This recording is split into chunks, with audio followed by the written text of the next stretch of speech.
Бүгүн эле өзгөчө кырдаалдар тартиби алынган Лейлек районунда 3 күндө өшүрүлүп жааган жамгырдын кесепетинен Лейлек, Катыраң, Сумбула, Тогузбулак, Бешкент жана Маргун айыл аймактарында сел жүрүп, бир топ үйлөрдү каптап кеткен. Чукул кырдаалдар министрлиги ушул тапта деле жаратылыш кырсыгынан жапа чеккен турак жайлар, социалдык объектилерди калыбына келтирүү жана селдин кесепеттерин жоюу иштерин улантууда. Бирок жабыркаган турактардын бири да камсыздалбагандыктан жашоочулардын баш маанегин калыбына келтирүү маселеси чечиле элек. Былтыртан бери айтып келебиз, страховкага коюш керек эле. Буга чейин алар коюш керек эле. Азыр тактап чыксак эч кимиси коюлган эмес. Дагы эле жергиликтүү элдин күнөөсү менен болуп атат.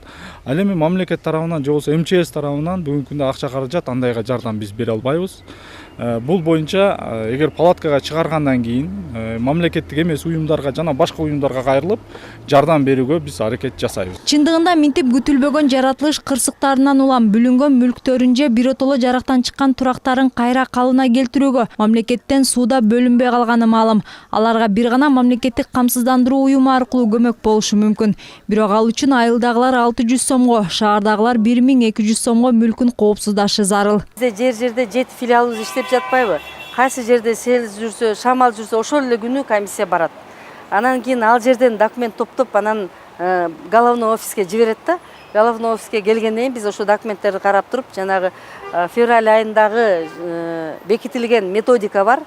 Камсыздандыруу төлөмүн кандай кылып төлөш керек. Ошо методиканын негизинде документтер топтолуп бүткөндөн кийин 30 күн ичинде төлөп беребиз. Жалпысынан өлкөдө 1 миллион 200 миңдей турак жай бар. Мамлекеттик камсыздандыруу уюму 2 жыл ичинде алардын 85 миңдейин гана камсыздаган. Ошо көйгөй маселе болуп аткан жанагы тех паспорту жок болгондуктан биз ошо кадастрдык план менен деле камсыздандырыла дедик. Себеби дегенде элдин көпчүлүгү айтып атат да, тех паспортко барсак кымбат экен депчи. Анан кадастр план бул 17 сом, айылдарда 15 сомдон эле тегерек экен.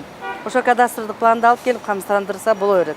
Эми баягы биздин элдин көпчүлүгү баягы Кудай сактасын деп эле отура беришет экен. Себеби дегенде мисалы айылдарга барсак деле ошол жерде мына 479 агент иштеп атат. Бир эмес 10 жолдан барып деле түшүндүрүп аткандары болуп атат. Анан эртең кел, зарплата алганда кел деп жүрө берет экен да, элдин өзүндө камырабастык жагы болуп атат. Турак жайлар менен катар автотранспортты жада калса өз өмүрүн камсыздандырган жарандар активдүү боло баштаган. Алардын саны учурда 150гө жетип, көпчүлүгү кооптуу жайларда тез жардам кызматтарында эмгектенгендер. Несчастный случай. Я же говорю, он возник. Күтүүсүз кырсыктардан улам өмүрүн камсыздандырган жарандар жоопкерчилик лимитин өзү сунушташат. Мисалы ал 1 миллион сомго өмүрүн камсыздандырышы ыктымал. Анда камсыздандыруунун тарифи 0,4% түзүп, жылына 400 сомдон төлөп турат. Өмүрдү камсыздандырууда анын көзү өткөн соң албетте өзүнө пайдасы деле тийбейт. Бул анын тууган туушкандарына жардам болот. Соңку кездери соода жайларында, базарларда өрт көп каттала баштагандыктан, ал жайда жайгашкан мүлктөрдү да милдеттүү түрдө камсыздандыруу демилгеси көтөрүлүүдө. Бирок бул демилге качан ишке ашаары тууралуу азырынча толук маалымат жок. Чынара Нурсейитова, Калбек Абдумомутов, Нью ТВ.